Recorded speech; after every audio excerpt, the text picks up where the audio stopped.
آپ یقین کریں کہ کبھی کبھی یوں محسوس ہوتا ہے کہ جیسے خالص رشتوں کا ہونا اور اخلاص کا موجود ہونا اور للہیت کا نصیب ہونا یہ شاید کوئی بے موسمہ سا پھل ہو گیا ہے. شاید یہ کہ اب ڈھونڈنے سے، تلاش کرنے سے بھی ایسی چیزیں میسر نہیں آئیں گی کہ لوگ اللہ تعالیٰ کی رضا کو پیش نظر رکھیں.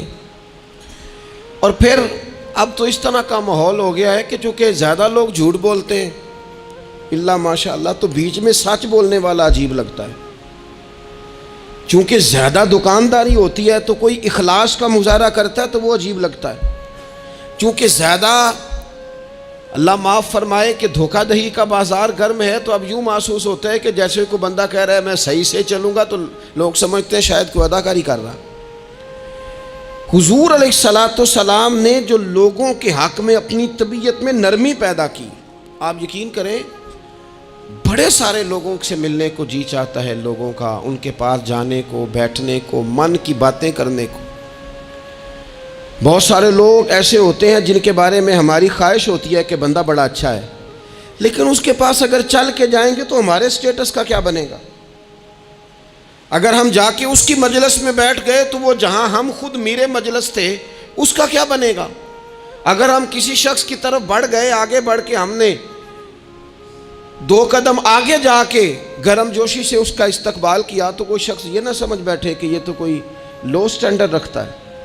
ہم نے وہ اس طرح کے بیج بوئے ہیں انانیت کے کہ ڈھیر ساری تکلیف لوگوں کو ہماری وجہ سے ہوتی ہے. بہت سارے لوگ آزمائش کا شکار ہوتے ہیں. بعض لوگ آ جائیں، لوگ ڈھب سے کھانا نہیں کھا پاتے، لیکن وہ خاص رحمت اور وہ خاص نرمی جو نبی کریم نے ہمیں عطا فرمائی ہے، یار یہ کتنا، میں آپ کو ذاتی بات بتاتا ہوں، اپنے مخالف کو، گالی دینے والے کو، زندگی کے کسی کونے میں برا کہنے والے کو معاف کرنا بڑا مشکل کام ہے. کسی شخص نے 30 سال پہلے بھی کبھی آپ کو کوئی سخت لفظ کہا ہو تو وہ بندہ سامنے آئے تو بات یاد آ جاتی ہے، یار اس نے یہ کہا تھا. باتیں کھٹکتی ہیں.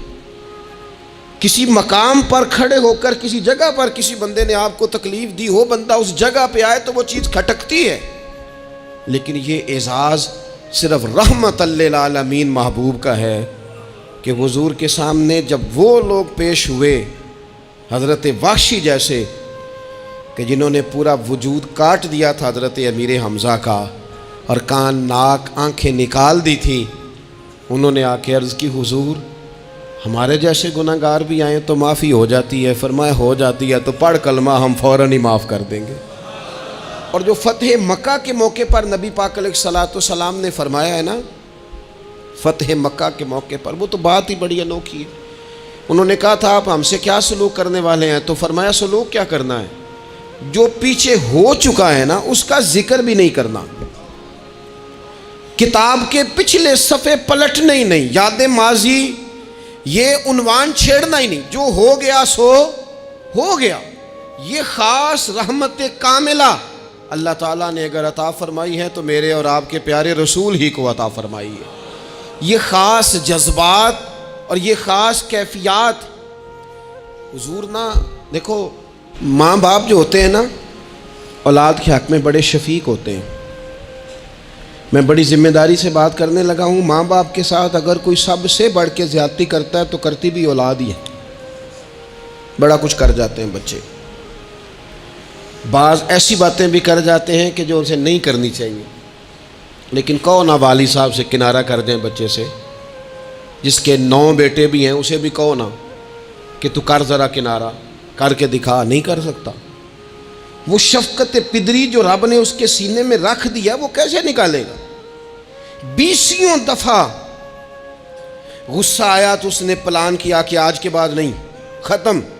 اب میں نے بتانا ہے اس کو کہ کس طرح کوئی کسی کے ساتھ زیادتی کرتا ہے، لیکن 1 گھنٹہ بھی نہیں تیرا گزرا، کیونکہ شفقت پدری ہے. خدا را یہ میرا اور آپ کا سب کا معاملہ، اس کو سمجھیے گا. شفقت پدری اگر مرشد ہو نا، کبھی مرشد کریم، تو پرخشیں اڑا دینے والوں کو بھی سینے سے لگانے کا حوصلہ رکھتا ہے، چونکہ وہ شیخ جو ہے اس کا دل جو بڑا ہے. کئی دفعہ سارا سینہ چھلنی ہوتا ہے پر اس سینے چھلنی کرنے والوں کو بھی سینے سے لگانا پڑتا. اس لیے کہ دل دریا سمندروں ڈونگے کون دلاں دیاں جانے، تے 14 طبق دلے دے اندر تے تمبو وانگوں تانے۔ مشکل کام ہے استاد صاحب، وہ مطلب ہم نے یہ دیکھا ہے کہ بچے کو اٹھانے کے لیے والد آ گئے کہ نہیں جی نہیں ہم نے نہیں پڑھانا، تو استاد صاحب کہنے نے او میں بڑی محنت کی تھی جی ہم تے چل گیا ہے 6 کو مہینے ویکھو تے صحیح، میں نے بڑی مشقت کی ہے، یہ راہ میں نہ اسے لے جاؤ۔ میں نے تو کئی ناشتے نہیں کیے کہ کلاس میں پہنچنا تھا، کئی دفعہ میں نے کھانا چھوڑ دیا کہ مجھے دیر ہو گئی تھی، نہ لے کے نہ جاؤ، میری مشقت ہے۔ یہ میں آپ کو وہ والی مثالیں دے رہا ہوں جو صرف میرے اور آپ کے عقل کے قریب ہیں۔ جب تیری 20 غلطیوں سمیت تیرا والد، تیری ماں، تیرے مرشد، تیرے استاد، تیرے بزرگ، تیرا بڑا بھائی تجھے قبول کر لیتے ہیں نا، تو بس سمجھ لے یہ جتنا بھی پیار کرتے ہیں یہ سارا ایک قطرہ ہے، اور محبوب جو محبت کرتے ہیں اس میں سارے دریا سما جایا کرتے ہیں۔ رسول پاک جو پیار کرتے ہیں نا، نبی کریم جو محبت کرتے ہیں، حضور، اور حضور کو سب سے زیادہ غم کیا رہتا تھا؟ روزی روٹی کا نہیں، اس کا بھی بندوبست کیا، تعلیم و تعلم کا بھی بندوبست کیا۔ حضور کا سب سے بڑا احساس یہ تھا کہ میری امت دوزخ سے بچ جائے، یہ جنت میں جائے، گمراہ عقائد سے باہر آئے، راہ حق انہیں نصیب ہو۔ اس کے لیے نبی پاک جد و جہد کرتے۔ حضور کو روڑے مارنے والے، پتھر مارنے والے، کانٹے بچھانے والے، گردن پہ اوجڑیاں رکھنے والے رات کو سکون سے سو جاتے، اور نبی پاک انہی لوگوں کے لیے رات کو ہاتھ اٹھا کے ہدایت کی دعائیں کرتے رہتے۔ وہ روڑے مار کے سو گئے جا کے، اور جس نے روڑے مارے وہ نبیوں میں رحمت لقب پانے والا، مرادیں غریبوں کی بر لانے والا۔ اور کسی نے کہا تھا لے کے پہلو میں غم امت نادار آئے، لے کے پہلو میں غم امت نادار آئے۔ وہ دیکھو امتی امتی کہتے ہوئے سرکار آئے۔ وہ دیکھو نا، امتی امتی کہتے ہوئے، لے کے پہلو میں غم امت نادار آئے۔ حضور کے پہلو میں غم ہے امت، یا اللہ مہربانی فرما، یا اللہ مہربانی فرما۔ اور صبح قیامت بھی ہم سب لوگ نا لائق لوگوں سے اپنا تعلق بناتے ہیں۔ میں نے دیکھا ہے کہ ساری زندگی کا رشتہ ہے۔ وہ کسی نے کہا تھا کہ کوئی بندہ مجھے ایسا چاہیے کہ میں اس سے جھوٹ بھی بولوں تو وہ مجھ سے سچ بولے۔ کچھ لوگ ایسے چاہیے ہوتے ہیں نا زندگی میں کہ وہ توأن و کرہن ساتھ ہی رہے، لیکن یہ ہوتا نہیں، مشکل کام ہے۔ لوگ کہتے ہیں اگر لائق ہے تو میرا ہے، نالائق ہے تو پھر میرا، بنتے نہیں۔ یقین کریں آپ سے زندگی میں کوئی خطا ہو گئی، کوئی آپ کا بننے کو تیار نہیں ہوتا، کہتا میرا نہیں تعلق بھائی، میں اس کے لین دین کا بالکل ذمہ دار نہیں، میرا اس کا کوئی رشتہ نہیں، تو جان یہ جان، کاٹ دیا۔ اور اگر گناہ ہو گیا،